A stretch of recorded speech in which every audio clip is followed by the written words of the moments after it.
Good afternoon, everybody. Welcome to today's Research America Alliance discussion.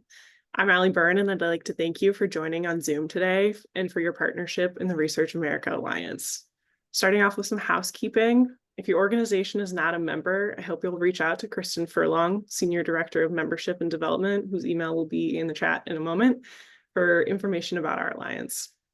It's a pleasure to introduce our guest speaker, Dr. Kathryn Hall, Senior Vice President for Research at the New York Academy of Medicine.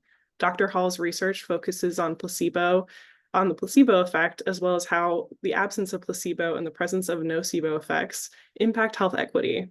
As always, please type your questions into the Q&A box or chat, and we'll get to them during the audience Q&A portion of today's session. Thank you so much for joining us, Dr. Hall. Over to you.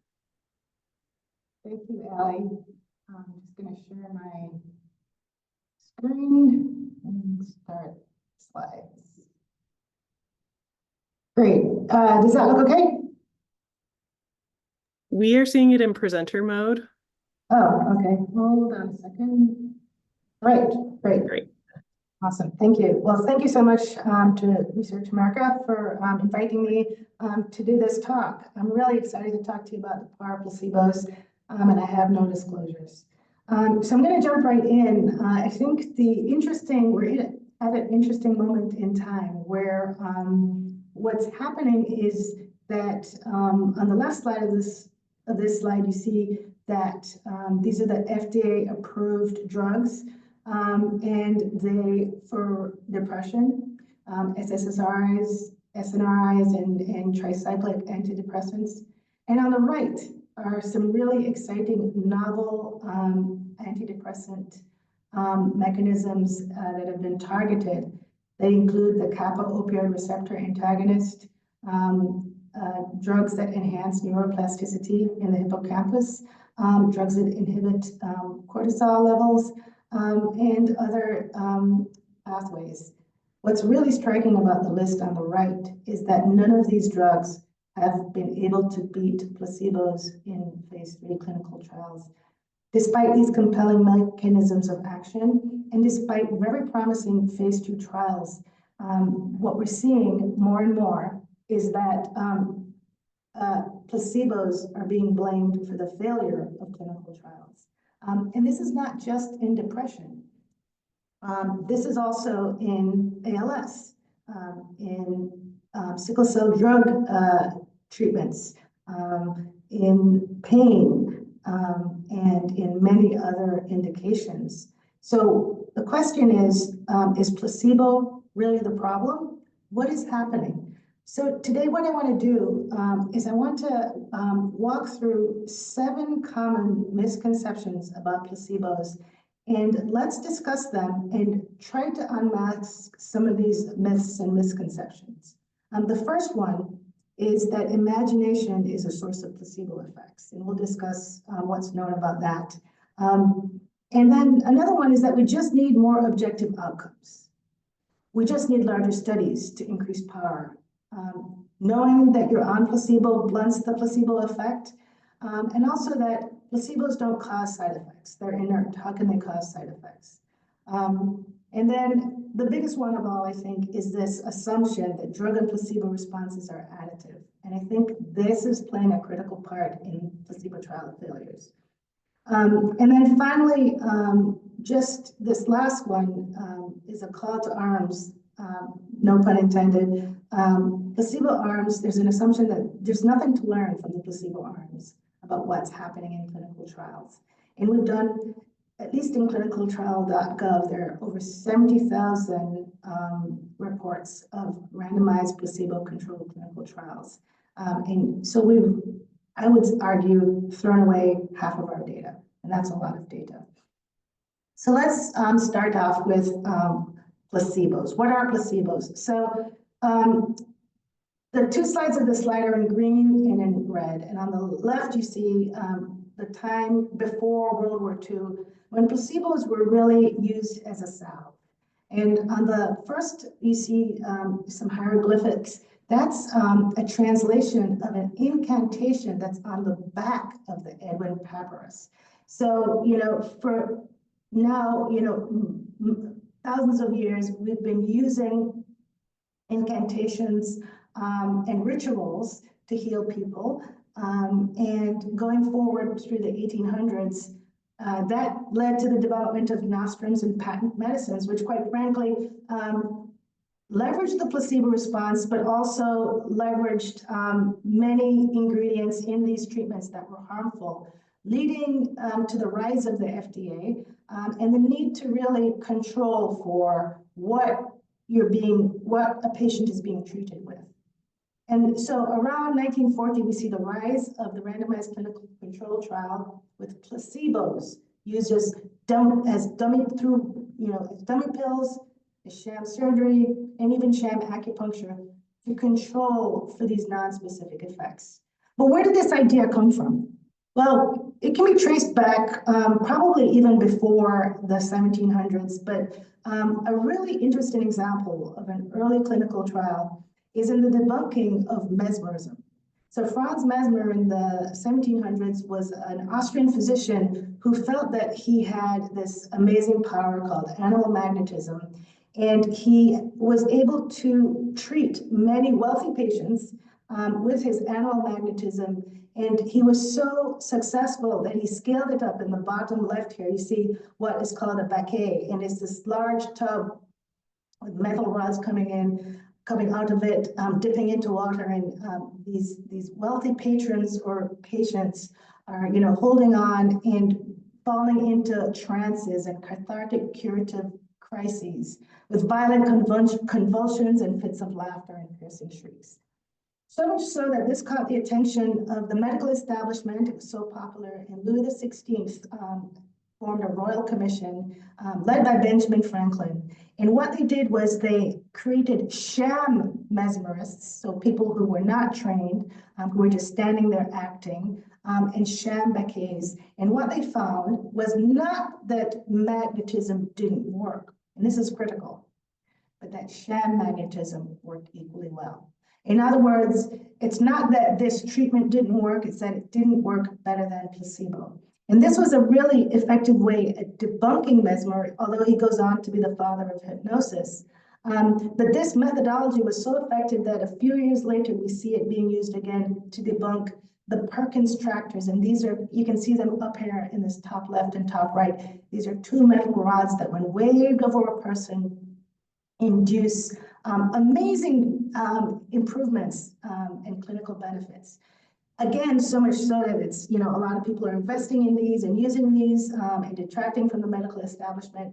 Enter John Haygarth, whose colleague was a mentee of Benjamin Franklin, and they use sham Perkins tractors and show, again, not that the tractors don't work, but that the sham tractors work equally well. And he writes this wonderful treatise here on the right of the imagination and its causes as a cause of treating disorders. So enter this question of imagination as the source of placebo effects. Well, let's take a look at it. It wasn't until the 1970s that we started to chip away at this idea that placebo effects were all in your head. And this was a seminal study done in the 1970s by Levine and Fields. And what they showed was a placebo effect that was induced by giving people who had had a molar infection, a molar extraction, giving them saline instead of treating them with painkiller, that they still had a placebo analgesia or relief from pain. And what he shows is that naloxone, an opioid antagonist, inhibits the placebo analgesia. So this was the first time that we started to see that, oh, maybe it's not just in your head, maybe it's working through neurotransmitters.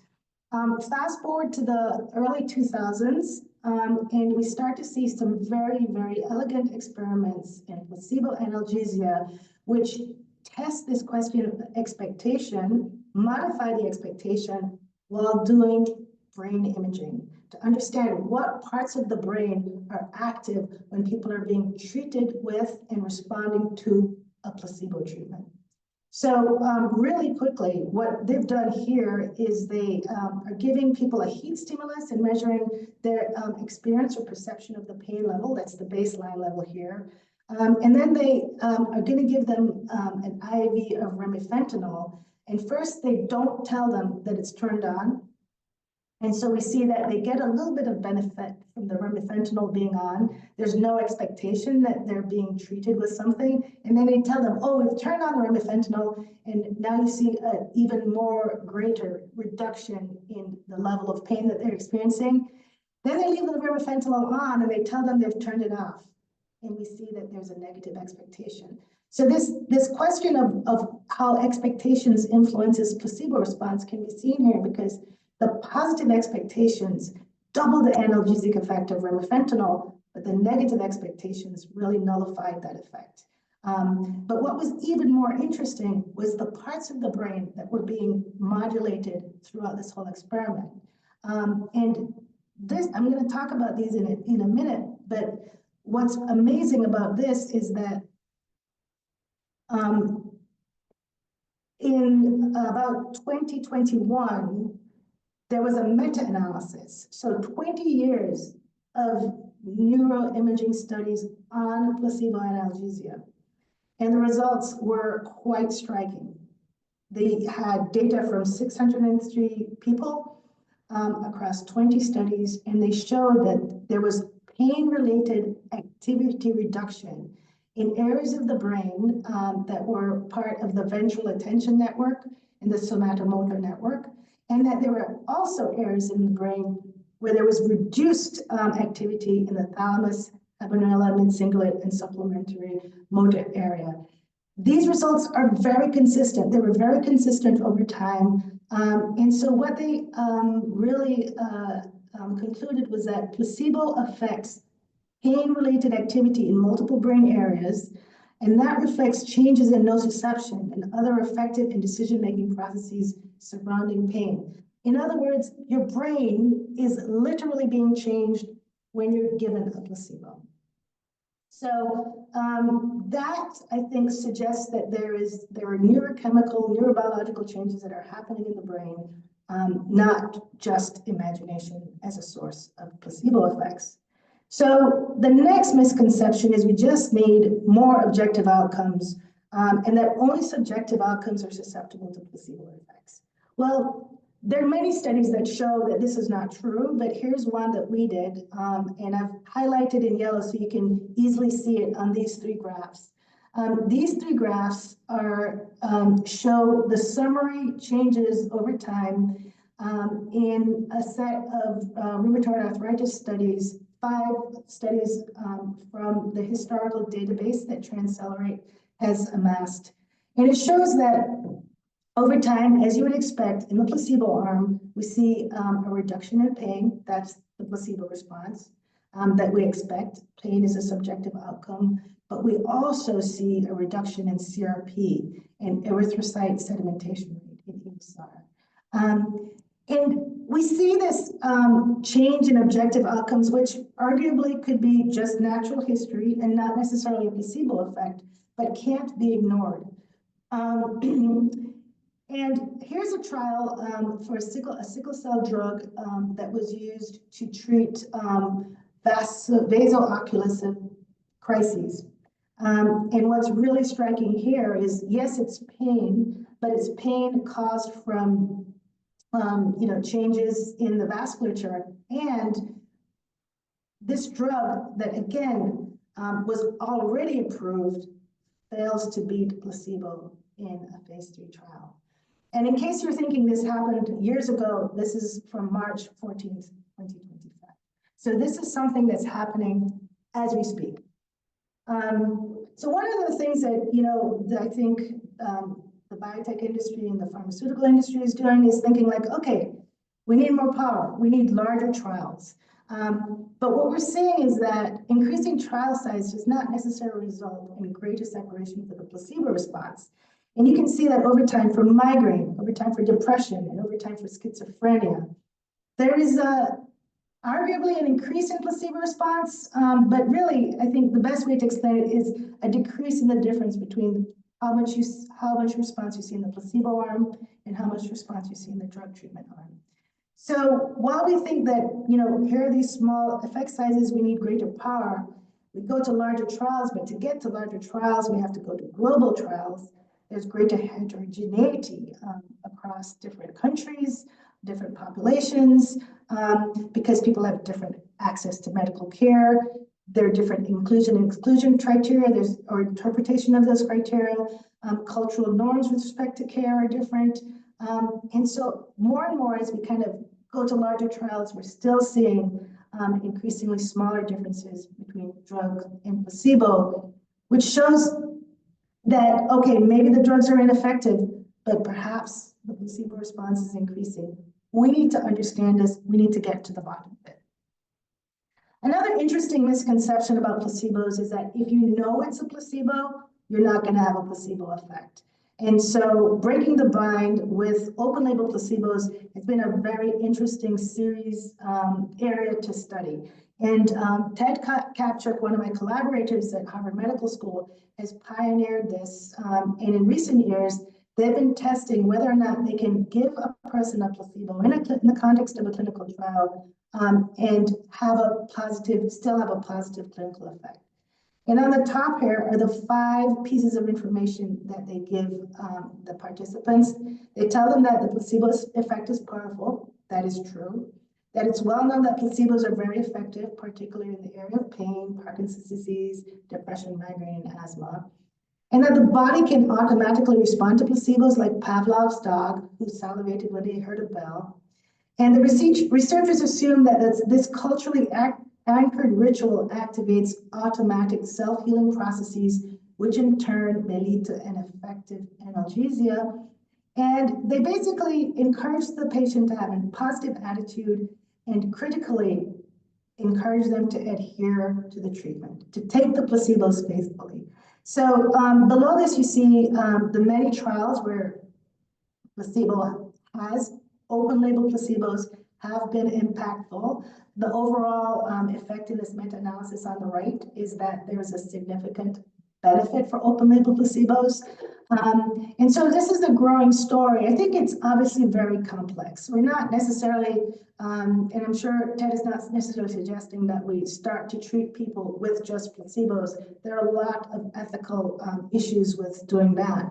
But I think it's really an eye-opening series of experiments that calls into question what is it we're telling people and how is it having this profound impact on their symptoms? Another placebo misconception is that placebos don't cause side effects.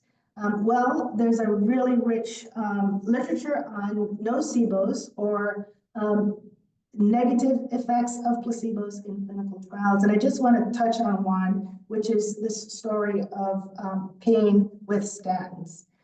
So many patients have discontinued statin therapy because of side effects. And they think that 90% of the symptom burden elicited by a statin challenge could be derived from what people know about statins or what they're told. Expectation, again, is driving these, in this case, nocebo effects.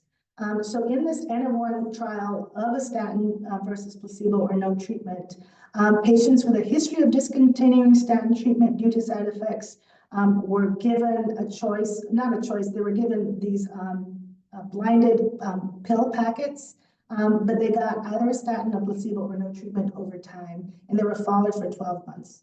The order of the months in which you received either a placebo, a atorvastatin, or an empty bottle was randomized, but at the end of the trial, 50% of the people in this trial were able to start statins because they saw that they were having the pain symptoms without the statin on board. In other words, they were having a nocebo effect. Another interesting misconception is that placebos and drugs responses are additive. Now, this is not just, I don't say this lightly because this is the fundamental premise of the randomized controlled clinical trial, that the outcome in the drug treatment arm or the drug effect can be determined by subtracting the response in the placebo arm from the response in the drug treatment arm, and that delta, that difference, is a drug effect. So let's take a look at that. Here it is in a graph. This is a hypothetical graph showing that the dashed lines are the placebo effect in the drug arm and the placebo arm, and that dark blue delta is the drug effect.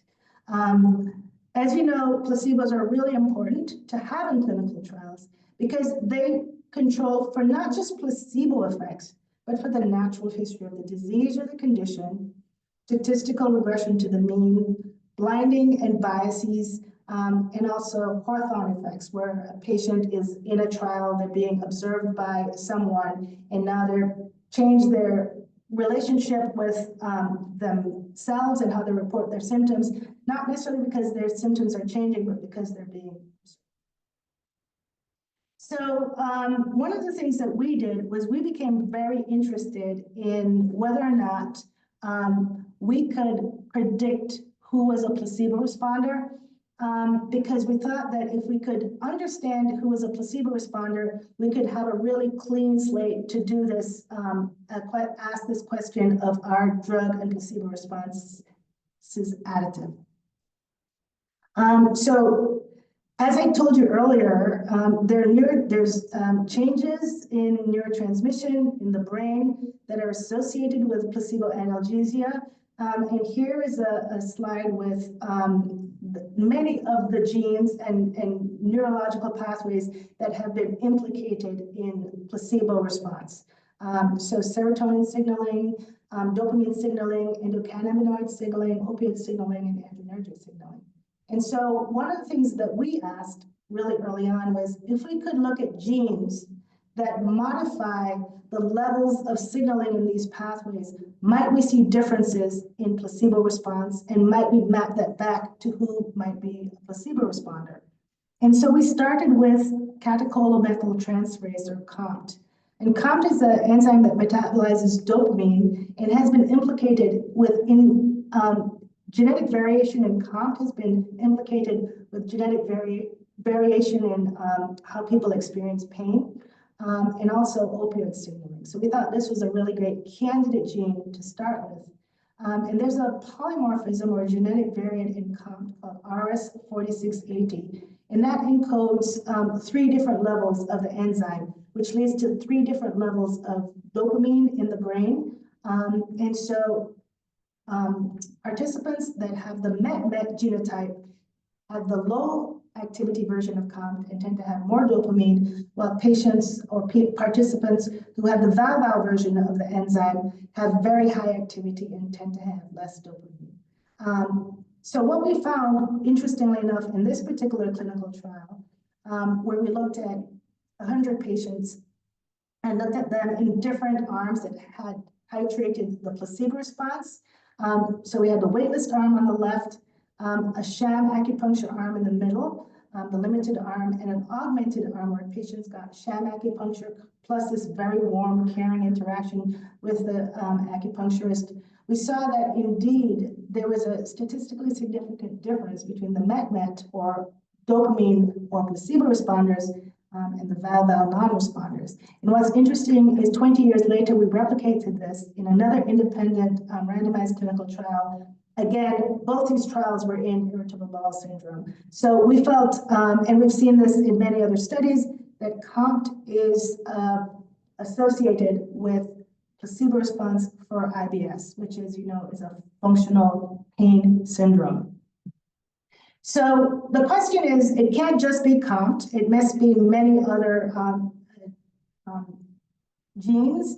And as you saw here, we have many, many candidates. So one of the things that we did was we looked back in the literature and we looked for clinical trials in which we found that they had looked at genetic variation in the placebo treatment arm. And we asked if we saw a differential association with outcomes in the placebo treatment arm with various genes.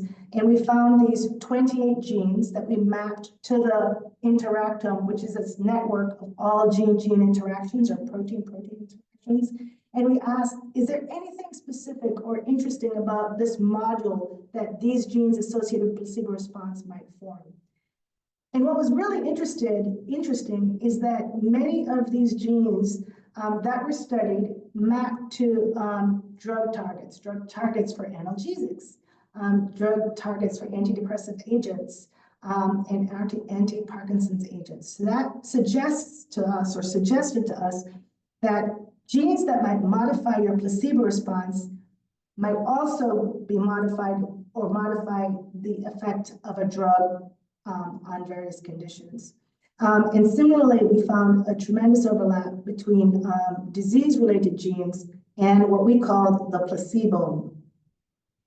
So we wanted to test COMT in a very large randomized clinical trial and ask a really interesting question. Might we see differences in the outcomes in a trial in which it failed the drug and the placebo? There was no difference between drug and placebo. At the time, I was at the Brigham, and so I reached out to the PIs of the Women's Health Study, which is a randomized controlled clinical trial of aspirin versus placebo in 40,000 women. And so we looked at COMT in this trial, and we were surprised to find differences by COMT genotype, and you can see them on the right here of this graph. On the x-axis of this graph, we have years of the trial. It was 10 years. And on the y-axis, you have the cumulative incidence of major cardiovascular disease, which was the primary outcome of this study.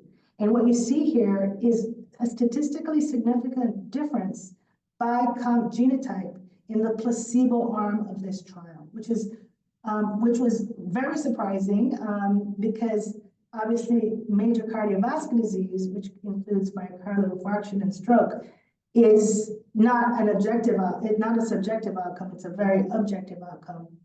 That being said, you would have to argue that COMT metabolizes catecholamines, which include dopamine, but also include epinephrine and norepinephrine, which can have an impact on cardiovascular health.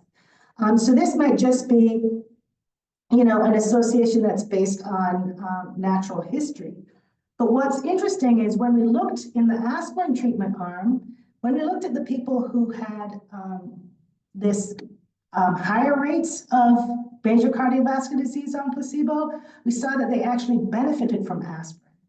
And when we looked at the valve people on placebo, we saw that they had an increase in major cardiovascular disease with aspirin. And as you know, there was no difference in this trial between drug and which was aspirin and placebo. So if you were to average all these lines in this Kaplan-Meier curve, you essentially have no difference between drug and placebo.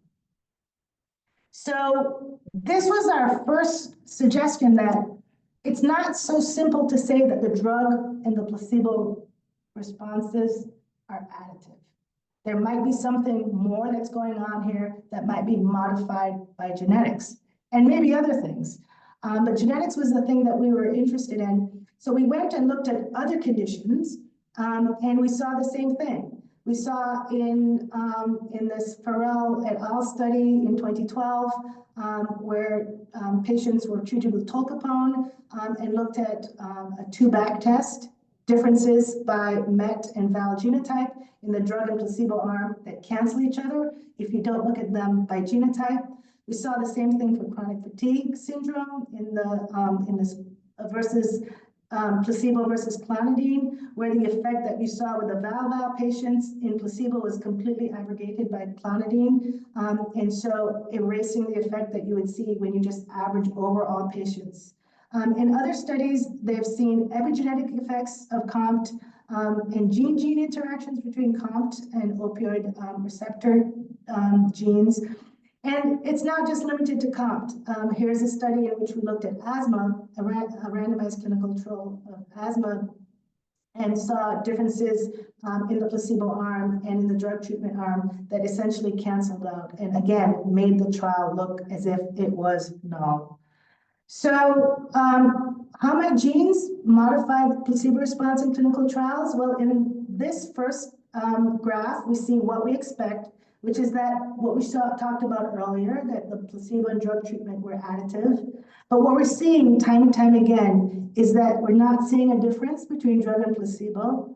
And in the right, we see probably what we need to start looking for, we would argue, is that we identify genes that might be differentially modifying response to drug and differentially modifying response to placebo. And by identifying these genes for these drugs, potentially see the subpopulations that might benefit from a therapy, or conversely, that might be harmed. This, of course, would mean, for many pharmaceutical companies that they would need a black box label. But I think we might need to start to get comfortable with black box labels, as we see this remarkable continual failure in clinical trials. So I think I've shown you that placebo effects are not just in the mind, that they derive from demonstrated neurological responses, that objective outcomes are not the whole story, that there could be both objective and subjective outcomes that could be influenced by placebos, or at least need to be paid attention to, that larger studies don't necessarily eliminate placebo effects, and that knowing a study is that you're on placebo, you could still have an effective outcome if you understand the power of placebos. That placebos can cause side effects because it's about what the patient knows and what the patient thinks and what the patient expects. That placebo and drug responses are not always simply additive, that gene and drug interactions might be influencing the outcomes in placebos. And finally, that 70,000 clinical trials later, I think it's time for us to look really closely at the placebo arm. So I want to leave you with some ideas. Like, let's examine our expectations about the outcomes of randomized placebo-controlled trials. Let's investigate gene, drug, and placebo interactions and how they might impact subpopulations. Let's see who is benefiting and who may be harmed. Let's see if we can't salvage some drugs that have, like that list of amazing, compelling mechanisms of action that we started off with earlier. Maybe we can salvage some drugs that have failed, but have a proven safety profile, and have a compelling mechanism of action that might work. And maybe we can even use some of the drugs to boost or block placebo response. And maybe that's how some of the drugs, maybe that's what they've already been doing and we haven't been paying attention. Here's a question about, can we try placebos first? I'm not, a proponent of that, but I think at this point we have to think out of the box, out of the black box. And finally, of course, when with a patient, we always want to accentuate the positive. So I'm going to stop there and, thank my many collaborators and take any questions. Thank you. Wow. That was an incredible presentation. Thank you so much for sharing that with us. We have a few questions in our last 10 minutes, so I'll just jump right in. Thank you so much for explaining the intricacies of placebo and your pioneering role and kind of uncovering that and the vital role this phenomenon plays in health equity. Do you have recommendations for how scientists and clinicians could reframe placebo as a valid neuropsychological response rather than something that needs to be overcome? How can we have that conversation? Yeah, well, I think in clinical trials, we really need to start looking at what's happening in the placebo arm. Oftentimes that calls for like a post hoc analysis, right? After you do the study and you fail to beat placebo, and I think if you read some of those news articles that I showed early on, you would see that time and time again, people are like, we're surprised, we're shocked, we're disappointed. Like, the time to be surprised, shocked, and disappointed is over, and the time to be knowledgeable is here. And so I think what we really need to do is to start doing some analysis of what happened. Post hoc analyses are frowned at. And after you spent literally millions and sometimes billions of dollars on a drug, that's the last thing you want to do. But I think we need to plan ahead so they're not so demeaned and we have the opportunity to learn something. I think, so that's in the clinical trial setting. In the clinical setting, because expectation is so powerful, the words that you use with a patient have so much power. You have the power to heal and the power to harm, right? And so many times, the way a treatment is described might be framed in a way that could be reframed. So for instance, rather than saying, 5% of people have had this, have had a very negative side effect of this, saying that 95% of people have done fine on this drug, why don't you give it a chance, is one of the ways that you can turn things around and reframe in a positive way. Amazing. And then I think this kind of leads into my next question, is you had touched on the link between nocebo and health inequity, and I think that probably part of that is how we frame it. Could you elaborate a little bit more on that? Absolutely. I mean, there's quite a bit of literature on how racially discordant diets, which is oftentimes a white doctor in a patient of color, can create a negative or nocebo effect because there's less eye contact, there's less touch, there's less listening, there's a lot of projection on a patient, on the interpretation of what the patient is saying, like this patient is just drug seeking versus this patient is in pain. And so really, I think checking our assumptions, checking our projections is the place to start. With great compassion and not judgment, but just being open to seeing how we are with different people and how we might enhance that interaction for the benefit of the patient. And then I have a bunch more questions, but I'm going to jump into the chat. One of the first questions we got was about whether or not there are sex differences.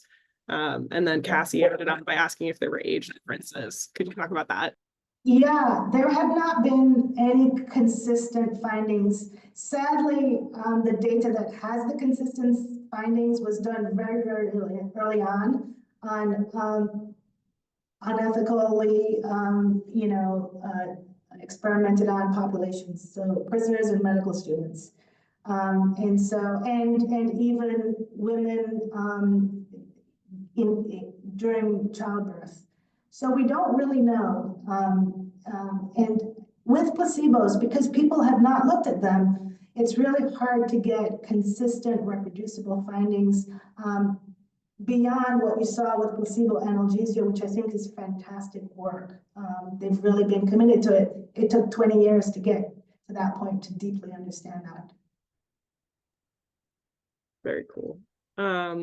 Another question that we had was, do you see genetic counseling or genetic sequencing that is common for people with cancer diagnosis being used to screen for placebo responders and non-responders and kind of care guides? Yeah, I mean, I think it's really too early to do that because we really need to validate this, this work. It's very hard to